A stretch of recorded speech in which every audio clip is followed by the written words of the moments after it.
lo hacemos acá. Sí, sí, lo hacemos por acá. Y todo esto lo hacemos más fácil.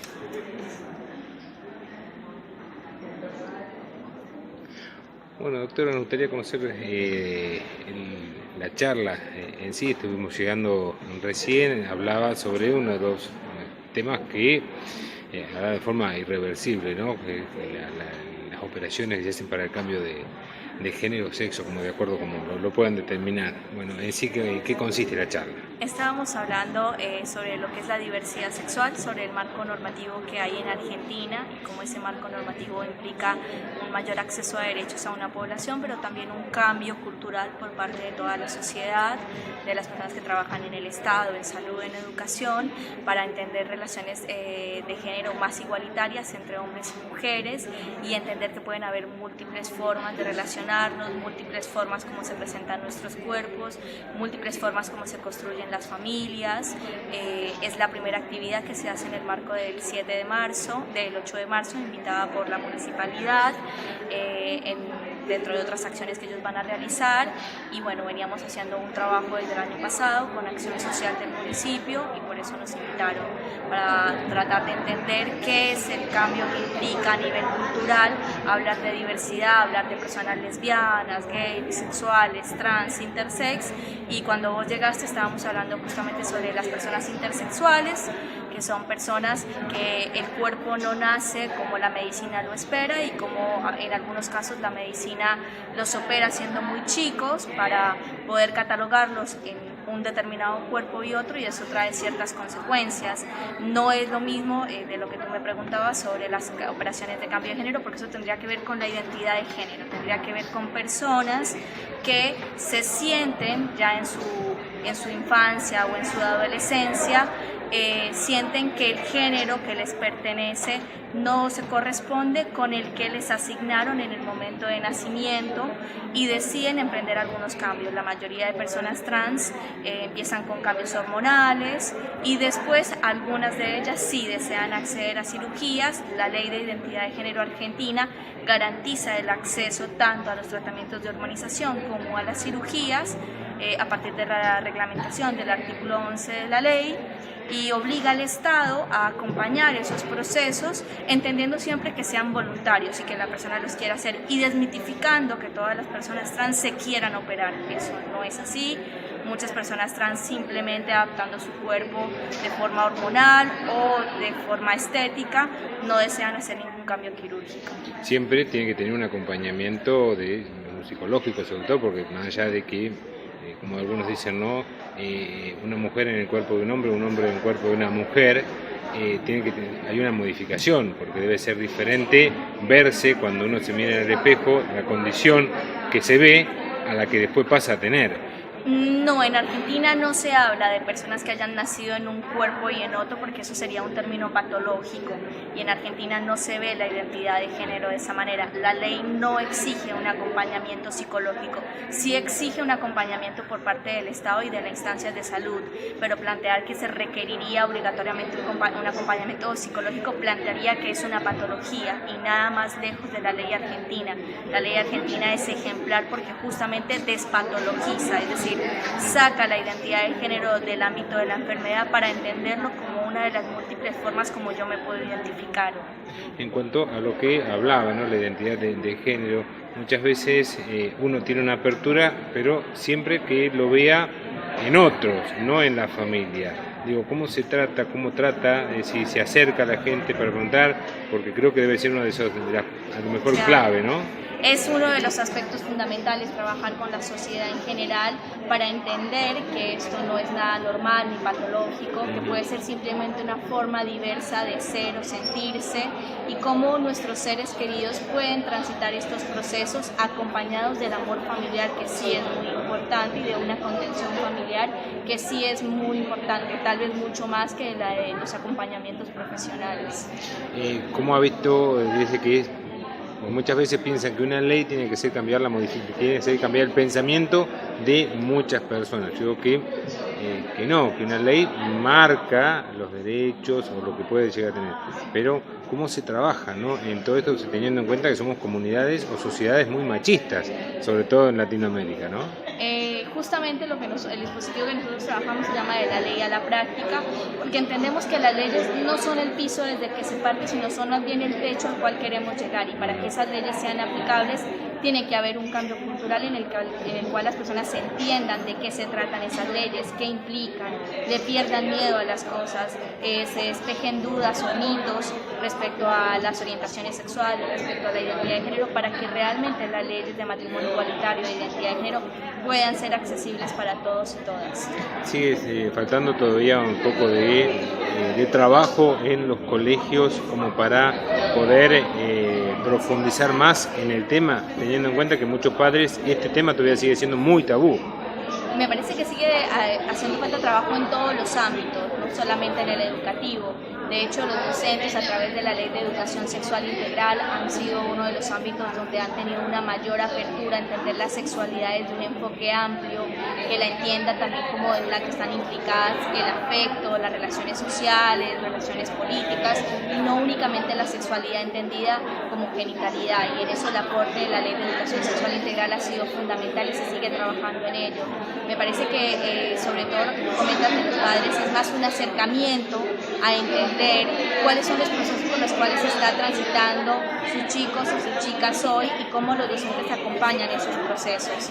Porque lo que sucede muchas veces es que los docentes hacen actividades para las familias y las familias asisten muy pocas o asisten las mujeres, como que se sigue relegando que el tema de la educación es un tema de mujeres. Y, por ejemplo, a las reuniones de familiares no van casi padres, que en general son como el núcleo más duro a trabajar con los padres de, bueno, la sexualidad no les enseñamos a los niños nada que no deban aprender, les enseñamos una forma amplia de entender las relaciones, de ser más igualitarios y más equitativos.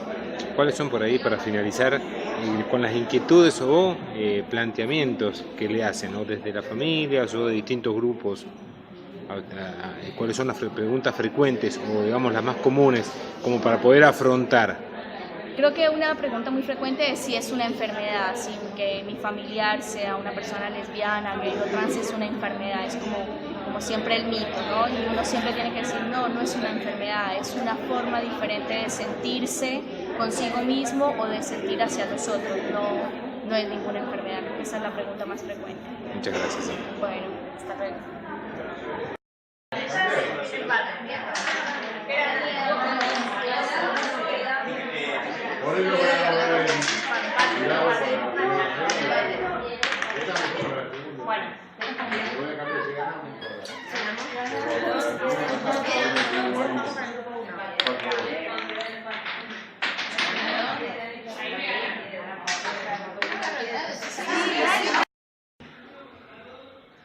Bueno, Faulia, se está llevando a cabo lo que es esta capacitación para docentes de lo que es el área de matemática. Bueno, contamos un poco cómo llega todo esto, parte de qué. Bueno, esto es parte de cuando creamos el Centro de Formación Ciudadana. Nosotros básicamente lo enmarcamos en 3 grandes aristas, como siempre hemos dicho. Una concretamente de la formación ciudadana, política, social de nuestros vecinos. Por otro lado, tratar de escuchar las problemáticas que pueden ir teniendo y, bueno, también sus propuestas e ideas. En este marco, bueno, hoy estamos trabajando con la Fundación de Facundo Manes, Educación para Poder, y con un perfil que nos pidió él en las primeras charlas que podríamos tener, que era basada en un área que ellos tienen en matemáticas. La jornada se llama papel, tijera y probabilidades, y bueno, por lo que me están diciendo quienes participan, la verdad que es una jornada muy atractiva, muy creativa, muy motivadora, y que nos parece importante ir trabajando también por distintos nichos, ¿no? De distintos lugares donde la gente quiera participar o de alguna manera movilizarse. Así que para nosotros es importante poder ser anfitriones de este tipo de jornadas y bueno, ojalá podamos seguir trabajando con la Fundación de Manes como hasta ahora, ¿no? Esto sería, en lo que es el año, la apertura para una serie de capacitaciones que se van a desarrollar. Sí, nosotros ya hemos trabajado con esta Fundación de Educación para Poder, con la formación de jóvenes, que ha sido, para nosotros ha dado mucho resultado, muy importante, ha sido sin duda muy especial para cada uno de los jóvenes que participó y volvieron con nuevas ideas, nuevas improntas, y ahora hemos seguido con esto.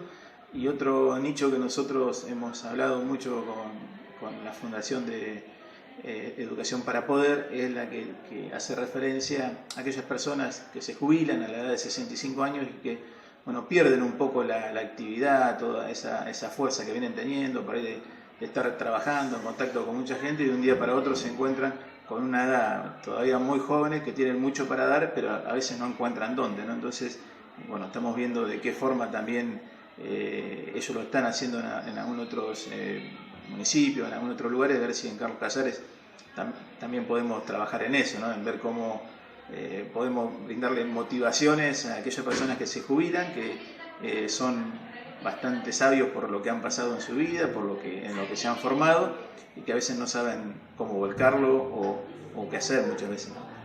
Lo cambio de tema un segundito nada más, como para ¿qué impresión le dejó el discurso de María Eugenia Vidal? Bueno, la verdad es que ahí hubo algunos roces entre los legisladores, porque había legisladores que en línea opinaban que el discurso de la gobernadora había estado más orientado hacia los vecinos en general que hacia la legislatura, en el sentido de que muchas veces esto se dice que como le habla a los legisladores, tiene que ver esa sesión con decir, bueno, necesito que me aprueben esta ley, aquel proyecto, esta idea, y en definitiva el discurso yo creo que fue como tiene que ser, amplio para todos. Y si bien habló de algunas leyes que necesita, después se refirió a toda la problemática, a lo difícil que va a ser este año, a los problemas que tiene la provincia, y sin duda necesitaba comunicarse con los vecinos de la provincia de Buenos Aires, y esta sesión es la verdad una oportunidad casi única que tienen también quienes gobiernan para comunicarse, y creo que lo aprovechó muy bien, no esquivó ningún tema. Nosotros veníamos de muchísimos años de justicialismo, donde los temas más graves se escondían debajo de la alfombra y no se hablaban. Del tema inseguridad lo planteó concretamente, dijo que hacía falta resolverlo, que se habían avanzado en algunas cosas, pero que quedaba todavía mucho camino por andar, y hizo una convocatoria a todos los bloques políticos para que lo tomemos como tema de Estado y que entre todos tratemos de aportar, colaborar, y que no sea el tema por ahí únicamente de la próxima campaña, sino una cuestión de Estado, de ver cómo lo podemos resolver.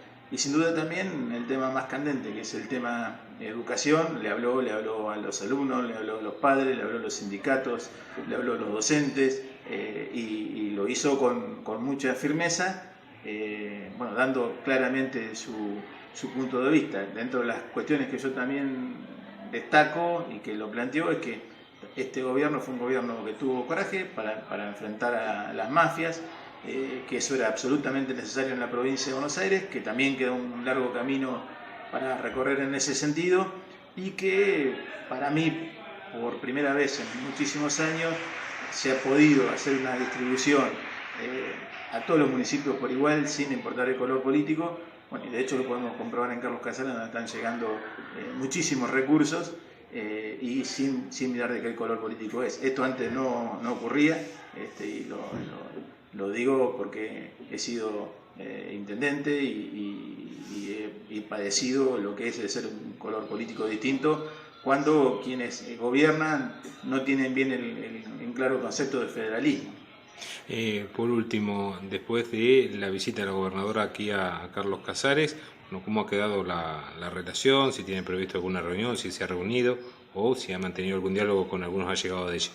Bueno, en realidad pasó muy poco tiempo, y sí, la relación la tuve directamente con ella antes de ayer en la sesión, porque al ser presidente de bloque, por una cuestión de protocolo, todos los presidentes de bloque la tienen que ir a recibir, tienen que acompañarla en los momentos previos a que diga sus palabras, así que ahí nos saludamos, intercambiamos breves palabras solamente, pero la idea es seguir trabajando con gente que uno ya tiene algún camino recorrido, con el ministro de Gobierno Joaquín de la Torre, con el subsecretario de Asuntos Municipales Campbell. Son personas que uno más o menos va teniendo contacto, más allá también de tener un contacto permanente con el vicegobernador de la provincia, Daniel Salvador, que es quien preside el Senado, así que bueno, con él tenemos contacto directo a diario, así que sabemos un poco también de las cuestiones, de cuáles son las inquietudes más rápidas que tiene la provincia y en qué necesita un poco nuestro apoyo, así que la idea es seguir trabajando en conjunto en todas aquellas cosas que creamos que son importantes y como lo hemos hecho siempre, también marcando la diferencia cuando algunas cuestiones no nos gustan. Muchas gracias. No, gracias. Estamos acostumbrados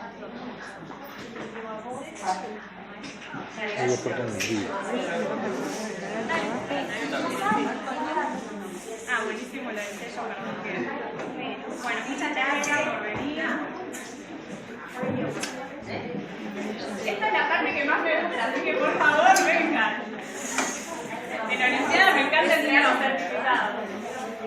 Poné el curso. Muchas gracias. Este es el donado.